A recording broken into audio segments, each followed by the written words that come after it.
Түгээлтийн машинуудыг цагийн хязгаарлалтанд оруулснаар төгжрлийг бүр 30% бууруулна гэсэн хачин тоо баримтыг нийслэлийн захиргаанаас гаргаж байгаа шиг байна. Энэ Улаанбаатар хотын нийт машины 30%-ийг түгээлтийн машинууд эзэлдэг гэж хэлээд байгаа үгэлтэй. Тэгэхээр бүх машины 3/1 буюу 3 машин тутмын нэг нь данхаасан ачааны тэргүүнүүд байдгаа хэмээн хэлж байна гэсэн үг. Лав миний машины чанга хоёр талд зэрэгцээд түгээлтийн машин зогсож байхыг би бараг үзээгүй. Би өөрөө нэг машин ам. Тэгэхээр миний хажууд заавал 2 түгээлтийн машин зогсоожож 3/1 буюу 30% болно доо. Эдгээр ер нь хотын гудамжаар явж үтсэн хүмүүс мөн үү? За тэгээ зогсохгүй. Нөгөө 30% машинууд чинь чөлөө зөвшөөрлгүй тэнээд байх эрсдээ сэргийлж GPS суулгаад хянаж байл зүгээр. Тэр GPS-ийн үнийг 19 оны төсөв суулгуулаад чийдчихнэ гэх маягтай. Өчтөчнөө мянган GPS-ийн үн шүү дээ. Эндээс харуул энэ ажиллагааны гол зорилго нь GPS байхаар харагдаж байна. Хэн нэгний бизнес шүү дээ шууд утгаараа. За ингээд нэгэн GPS дэвлэгчсэн машин хөдөлдөггүй юм бол үйлдвэрүүд өөр арга сонгож GPS-гүй өөр машин за жишээ микроавтобус гэх мэт хоёулаар гаргаж ирнэ.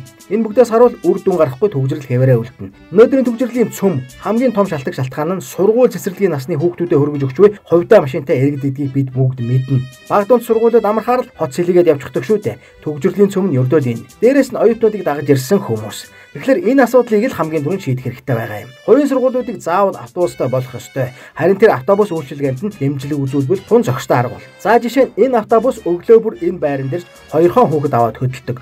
2 хүүхэд авахын тулд өглөө бүр бүхэл бүтэн автобус зориуд ийшээ ирж байна шүү дээ. Ингээд эндээс 2 автомашин хотын төгжрөл рүү орохоос чөлөөлөгдлөө. Ахаад энэ автобус урагшаа ирэх ба тэндээсээ бас хэдэн хүүхэд аваад бусажран төв зам руу ордог. Цаашаа хэд хичнээн хүүхэд авдгийг мэдэхгүй. Таамаг аруул зөвхөн энэ хаваас багтаа 5-6, айгуул 10 орчим хүүхэд авдаг баг. Тэр тоогоор нь нийслэлийн зам руу орох машины тоо буурна. Эцэг эмээвэн гэрийнхээ өднөөс суулгаж өгөөд баяртай. Ийм л байгаа юм. GPS гэх утга авцалтай багтай, учир дутагдaltaй бохир мөнгө угаалтай зогсоогоод энэ мэт асуудлаа барьж авсан дээр шүү. Хотын захиргааныхаа